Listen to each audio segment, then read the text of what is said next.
Heart attack யாருக்கு வரும்?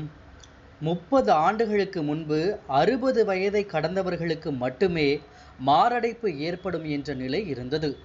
தற்போது 20 வயதினருக்கும் மாரடைப்பு ஏற்படுகிறது. ஒரு காலத்தில் பணக்கார வியாதியாக இருந்த சர்க்கரை நோய் தற்போது ஏழை பணக்காரர் என்ற வித்தியாசமின்றி அனைத்து தரப்பினரையும் பாடாய் படுத்துகிறது.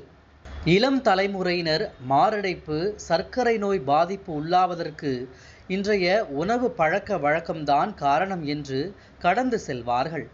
ஆனால் மாரடைப்பு ஏற்படுவதற்கென சில கிரக அமைப்புகள் உள்ளன. நவக்கிரகங்களில் இதயத்திற்கு காரக கிரகம் என்றால் அது சூரியன். மருத்துவ ஜோதிடத்தில் கடகமும் சிம்மமும் இதயத்தை குறிக்கும் ராசிகள். இதேபோல் ஒருவரது ஜாதகத்தில் லக்னத்திற்கு 4, 5ஆம் இடங்களும் ராசிக்கு 4, 5ஆம் இடங்களும் இதயத்தை குறிக்கும். ஜாதகத்தில் சூரியன் கடுமையாக பாதிக்கப்பட்டிருந்தாலும் லக்னம் ராசிக்கு 4, 5ஆம் இடங்களில் ராகு, கேது, செவ்வாய், சனி பகவான் போன்ற பாவ கிரகங்கள் இருந்தால் மாரடைப்பு ஏற்படும்.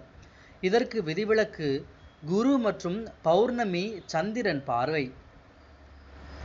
ஜாதகத்தில் லக்னம் ராசிக்கு 4, 5 மற்றும் கடகம், சிம்மத்தில் பாவ கிரகங்கள் இருப்பவர்கள் சற்று கவனமாக இருப்பது நல்லது.